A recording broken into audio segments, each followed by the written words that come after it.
guys ready for a good day? Oh, yeah. Let me give you the history of the scoring zone. I started my golf school. I was a head professional at a private club called Conway Farms in Lake Forest, just outside of Chicago, through '96, and then I started my school in '97. And it was really interesting for me because I was, a top 100 teacher enlisted and very busy on the tee at Conway Farms. But I'll tell you what I realized. I really realized when I was at country club, a lot of the lessons I gave, were member lessons where you just kind of, try to make the guy feel a little bit better, hope that he doesn't, they're not really ready to work, and they're really not really ready to get better. And I've been at private clubs my whole career up until I started my golf school.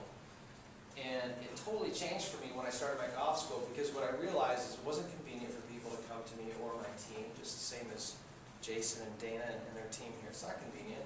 And the bottom line is if we didn't get results with people, we weren't really going to have a good business. And people only come so long if they're not really seeing tangible results on the golf course. So I kind of switched gears at that point, maybe 2 years into my school, because I just didn't feel like our growth was where it should have been. I thought it was going to be a lot easier than it was, but it's good. You know how things are when things are difficult. You start to figure out, well, what's wrong here? And what was wrong with our teaching model was we weren't really teaching the short game. We were giving country club lessons on the range.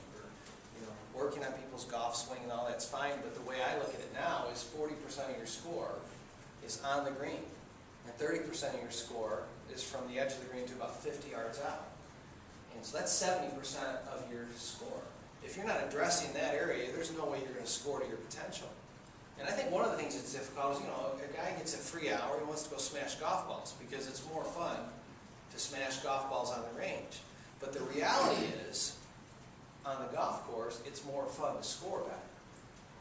Jason's been around a lot of good players. I've been around a lot of good players. I'll tell you what, there's nothing more frustrating than a tour player goes out and hits 15 or 16 greens and shoots 71, and the leader shot 65. Because he's like, I should have shot 65. He didn't make his putts. And then they're usually in a really bad mood when that happens because they knew they missed a big opportunity to score well. Now, the other interesting thing is when they go out and hit 8 greens and 9 greens, you shoot 68, they're ecstatic because they know they got the most, and it's a blast. It's a blast to score well and to make putts. So, kind of how we have fun switches from the range to the golf course, and you got to get people to make that connection to realize, practice can be work. I mean, we can make it more fun, but your mindset is, I want to practice so I can score to my potential. And so, as I really started to develop our whole short game program. One of the things that I came to believe, obviously there's putting, that's almost half your score, that's really important. We're going to spend the morning on putting today, and then it'll go faster than you think. In the afternoon, we're going to work on our scoring zone shots. Actually, we're going to get one scoring zone shot in this morning. We're going to go like 4 hours, have lunch, and then come back and finish in 2 hours.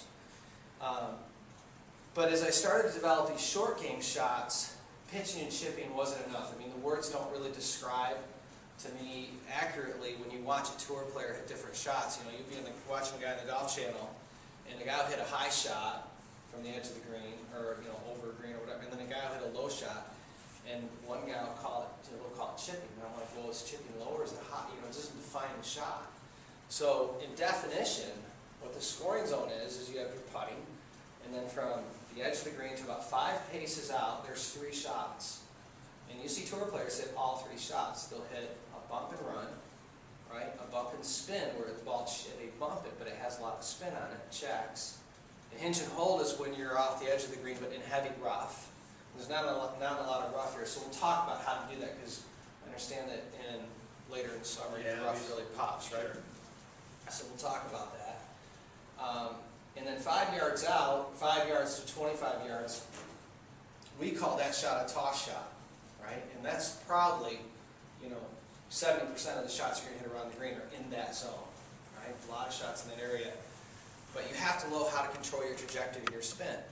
Because there's sometimes, it's pretty flat, you've got a lot of green to work with, you see a tour player in a low shot that usually checks and then releases. Right? Depending on what club he uses, it may run out or it may stop. Right? And we'll talk about that, how to hit it low and control the spin and the reaction on the green. And then how to hit it high. You're coming over a bunker, you got a tight pin, you got to hit more of a floating shot. So we'll do high and low tosses today. We're not going to do mini wedge play. That's more almost full swing oriented. It's a mini version of your full swing. And Jason obviously addresses that when you're on the range, and kind of we call that zone mini wedge, which is really 30 to about 70 yards. Right? And then of course bunker play, which we're gonna get into today. So I've defined a short game, and as someone goes through our scoring zone, we get them to really work on those areas. It's not just pitching and shipping, it's bump and run, bump and spin, mini, hinge and hold, low toss, high toss, mini wedge play. And so now they have a lot. It's not pitching and shipping, there's a lot to practice, which is what I want them to do. You know, I have our students, when they're going to work on their short game, they have to work on 2 shots a day when they're practicing. Right? That's part of the agreement that we have with them. So, okay, you're going to work on low toss and bump and spin, and I just keep them working in all those areas, and pretty soon they start developing these really masterful short game shots because they have 6 shots to choose from. And we go on the golf course with them, and we quiz them. Okay, what shot are you going to play in this situation? And take it to a strategy. So there's a lot. I mean, this I hope is a beginning for you, and you start really developing these different shots. As you follow up with your instruction, become great at these shots, and you'll be able to significantly shave shots off your score, which is what the scoring zone is all about.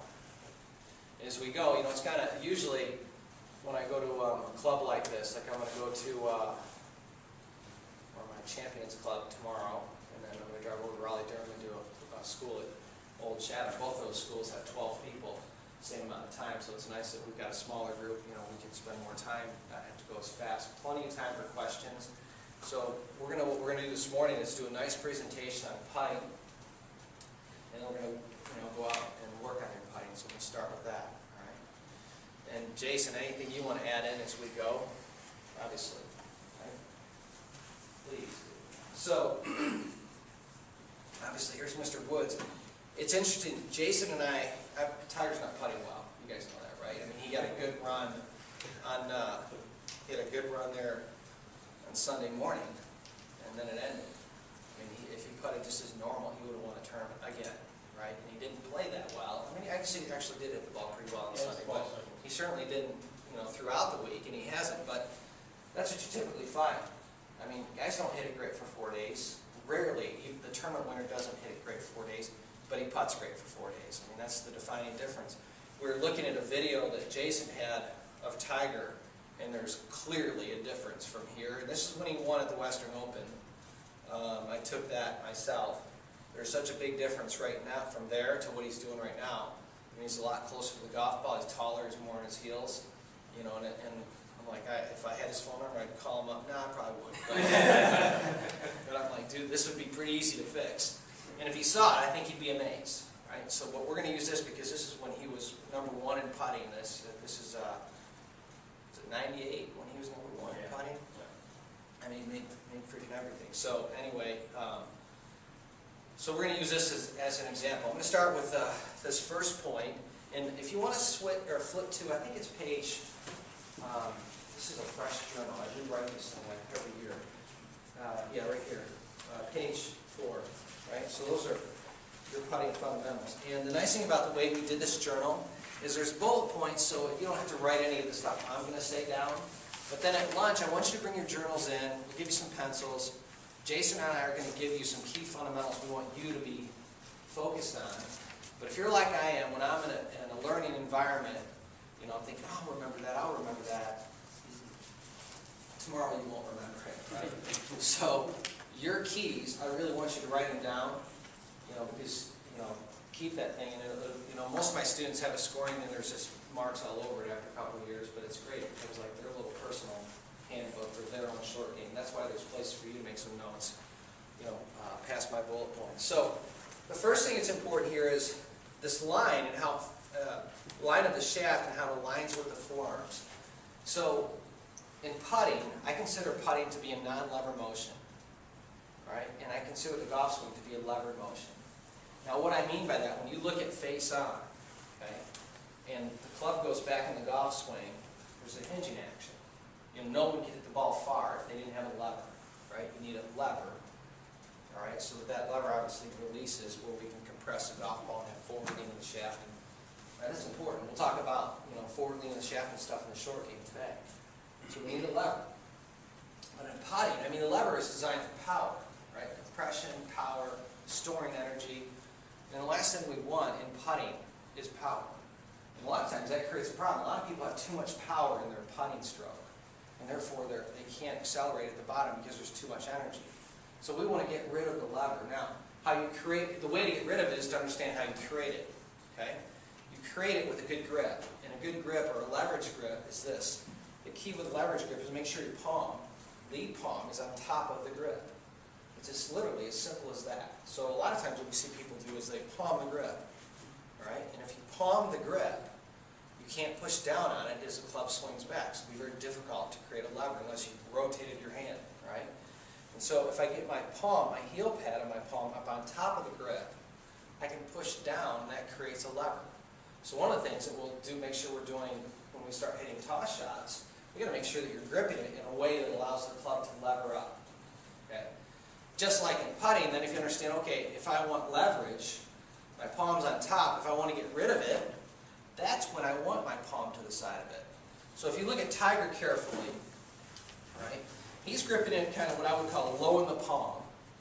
And most tour players are a little kind of up in here, a little higher than Tiger. Tiger's kind of here, a lot are here. Some are really high up in the lifeline, right? I kind of like them, split the middle, kind of right through the heel pad, the fat of the palm. And so what happens is the grip is literally running diagonally through my, starting down my fingers and running through my palms, where if you were looking at my full swing, it would look more like this, right? Which would create an angle between the shaft and my forearm. That angle, with my palm on top, creates a lever as the club would swing back. So when we stand behind you, what we want to see today is we want to see that shaft come in alignment more with your forearms, because we want your forearms and shaft to create a single lever versus, right, two levers. Does that make sense?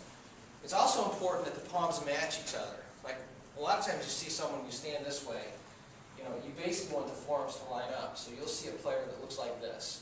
You see a lot of the right forearm, and you'll think, oh, their shoulders are open. Well, a lot of times what happens is they'll grip it in the left palm, lead palm. Is everybody here right-handed? No. We're running left-handed. Left. You got That's okay. All right. So at any rate, so lead palm, okay, and then they'll grip it in the trailing hand, but in the fingers. So now my palms aren't matching each other. So we got to make sure that the palms match each other, right? So I'm like this, my forearms match. If I go like this, well, one forearm's on top of the other now, because I'm open, because I'm not gripping it properly. So we're going to work on your grips. So the grip is running through both palms. They match each other, so your forearms can match each other, and then we're going to create some stability. And stability is the way to relax. A lot of people have too much pressure. Why? Because they don't have control. You know, you give a guy a grip down on the fingers, get him down here where you feel like there's a lever, he'll develop a tighter grip pressure than the guy that's got it in his palms, because he doesn't have as much control. You're about to lose your car, control of your car, you don't let go, you tighten up. So usually grip pressure is really a symptom of loss of control. Does that make sense? All right, so we'll work through your grip.